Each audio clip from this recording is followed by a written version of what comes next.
All right, Kent, ready? All right, Coach. How are you this morning? Doing great. How about y'all? Good.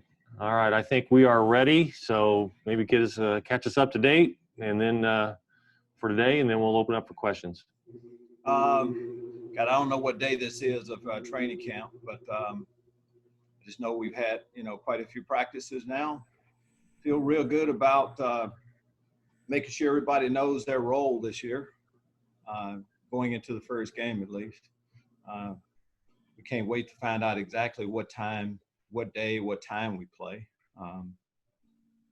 Besides that, I'll take a question. All right, Bob, you're up. Jeremy on deck. Coach, Wisconsin's going to have to use backup quarterback because their starter guy hurts. Where are you at on backup quarterback? See, how's that lining up beyond Brandon? Lining up. Brandon's our starting from there. Matt Robinson has been our backup in the past. Isaiah Williams is getting better. Karan Taylor's getting better. Deuce Spann has gotten reps. So we have a little depth at the position, but, and hopefully, of course, the plan is for Brandon to play every snap, every game. And you said Wisconsin has a backup quarterback. Is that what you said, Bob? Correct. As I see it, when you start the season, first quarterback out there, starting quarterback. So I know the guy that they're going to play, heavily recruited, highly thought of. Not like Wisconsin's going to change what they do. They have a system they run. They kind of plug guys into it. So we're looking forward to playing. And how much does Matt Robinson's time last year help them going forward? It helps quite a bit. Every rep you get, game experience helps. We were down 28-0 against Michigan, and Matt led us back. So we've seen him play good football, another year in the system, and he's looked good in camp. Thanks, Coach. Thank you. Okay, Jeremy, you're up. Jim Matson on deck. Good morning, Lovie. Kind of had a follow-up of Bob's question. With Graham Mertz only having 10 reps or 10 throws at the college level, what are the challenges of prepping for a guy you haven't seen, or how's that impact your prep? Well, I think we're prepping for a system, and I don't think they're going to change what they do. I think most of their quarterbacks have a similar skill set, so they're not going to change. Paul, Chris, offense will remain the same. They're going to have a different tailback than what they've had in the past too, but it'll be the same system. So that's what we're planning for, and I think that's what we'll get. And another question I had was, what does the return of Trayvon Sidney add to your guys' offense? We seemed to just see a little bit of him last year before he went down. Well, that's it. We saw a little bit of him last year, and he's been healthy for a while now. We're hoping some of the same plays. He has excellent hands. He's done some returns for us in the past. So there's a few things he's done for us, but can't have enough good receivers.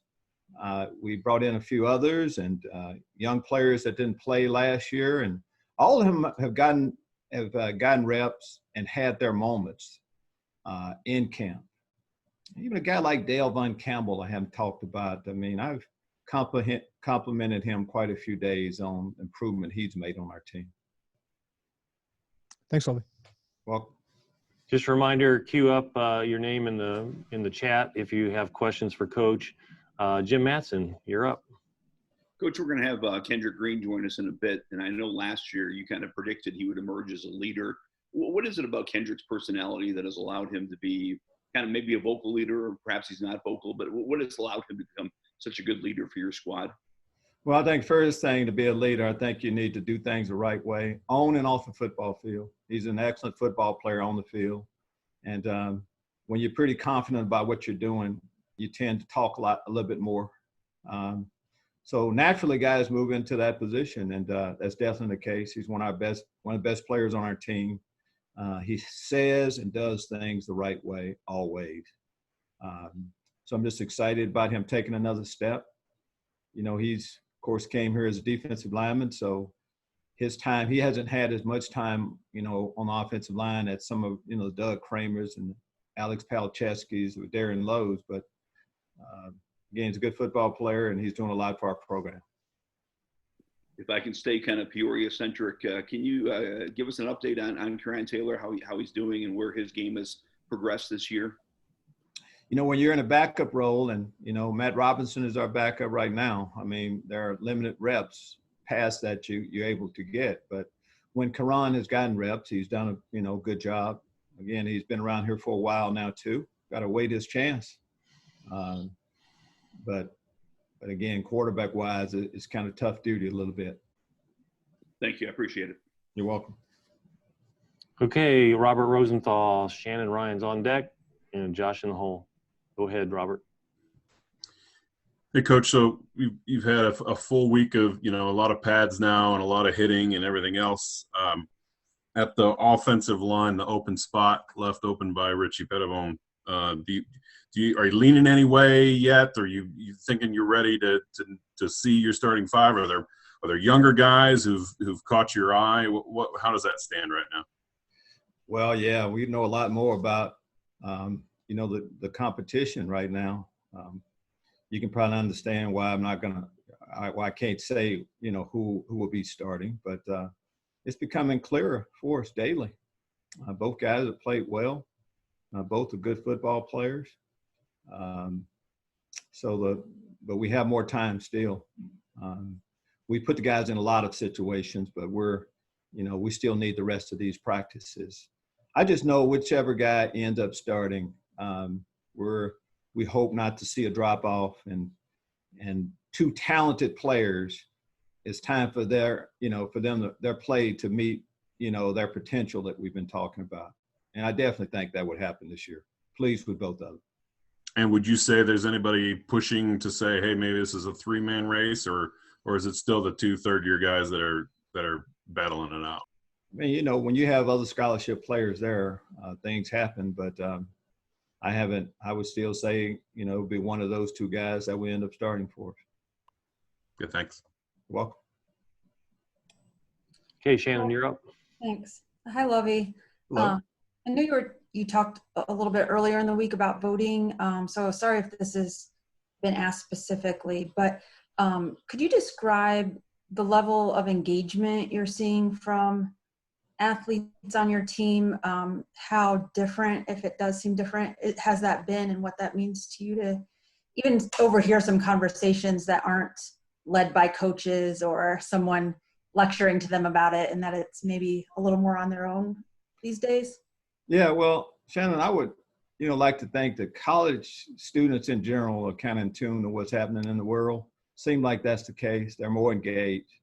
We're getting ready for Wisconsin, so football in school is occupying quite a bit of our time still. But what I know that everyone in our building is registered to vote. And when you register to vote, it's more than just being registered, of course. And as far as the communication and the talk, there's just more talk about it. And the talk has been that as much as anything. Instead of just talking about what you would like to see changed, one way to do it, and that's my message, one way to really create change is to go and actually vote. So I know we're going to do that, and I trust the information that the guys are getting and seeing. And if you're just living in the United States right now and just keeping your ears and eyes open, I think you can get enough information for you to make a good decision on who you would vote for. I can't wait to vote myself. Anything else, Shannon? That's good. Thanks, Lovie. Thank you. All right, Josh from the Daily Illini, and then Joey on deck. Josh actually got kicked off, so I'll be asking the question. Coach Lovie, Casey Washington saw decent playing time last year, but how has he progressed following his freshman year? Well, as a freshman, there's a lot going through your mind. You're sorting through a lot of stuff. And then just physically developing. That's what we've seen from Casey. Casey Washington, on his recruiting visit, he brought his shoes and he wanted to catch the ball out. We're inside eating, had a barbecue going. He's outside catching the ball. So he's a football junkie. So it didn't surprise me that he was able to get time as a freshman, but now it's taking that game to the next level. He knows a lot more about, what is required of him to be a real good Big Ten football receiver. So he can catch the ball. He's as competitive as anyone around, and he's going to give us better play this year than he did last. Thank you very much. You're welcome. All right, Joey, you're up. Hey, Lovie, I hope you're doing well. I guess just broadly, that jump from freshman to sophomore, I know it's different, obviously, from player to player, but what do you think the biggest jump or the biggest point is, as players get into their sophomore year? I think, and I have seen, and I've kind of studied it quite a bit too, and it's the same from game week to game two. The unexpected, when you just don't know exactly what you're getting into, it's hard to really prepare for that. And once you know that, you know what it's like to go through that first game, to know the pregame warm-up and the preparation that you go through after you've been through it one time. I've just seen the second time around, with everything in life, it's always a lot easier. And that's what we hope, of course, happens for all of our young players. Casey Washington, Devin Witherspoon. I mean, he was a late addition to our roster last year, and I've seen those young guys just improve so much. And just confidence, too, of knowing that, hey, I can play this game, and I can play at a high level. That's what I'm anxious to see, these guys take a real big step this next year. Mentioned Casey. He doesn't strike me as a player who lacks much confidence. I mean, he kind of builds off of a chip that he's so had. You talked to him a few times. You see the same thing I do then, right? Am I right in that assessment? Yeah, you're definitely right in that assessment. How does that help him on the field? I mean, how does he translate that? Well, when I say that about Casey, I can't think of many receivers that you have to give a pep talk to every day. They're normally pretty high on their ability and themselves, which is a good thing. You have to play the next down. And then just that competitive spirit. Most of the guys, 95% of the receivers I've been around have been that way. And Casey is no exception. Thank you, Lovie. You're welcome. All right, we'll wrap up today with Alec. Go ahead, Alec. Thanks, Ken.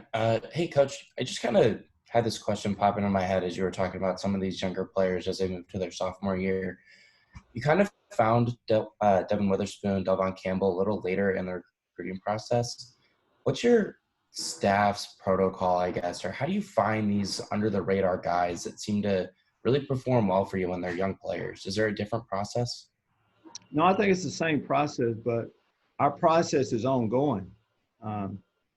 It's kind of simple as that. A lot of guys, recruits, they commit right away, but sometimes for whatever reason, it doesn't happen that way. But for us, right up until we can get a guy in the school, we're going to continue to try to add guys if we have a position available. And both of these players you're talking about, though, they were on our radar. Just for whatever reason, we couldn't get it done before then. But we're always looking to add someone as late as possible. And as a general rule, too, I would always like to keep have at least one or two scholarships available when guys come up late in the process. And then just a quick follow-up to that. When you're communicating with these players later in the process, do you kind of notice a different sense of urgency from them in terms of maybe their desire to communicate with your guys' coaching staff and just maybe end up in Champaign, I guess? Oh, I think most guys want to play college football, and sense of urgency a little bit. If you're a high school player and you haven't gotten a scholarship yet and you know that you're good enough to play college ball, yeah, sense of urgency. And you hope that that's definitely the case. And again, the guys that we have, and what you can't do is just take someone.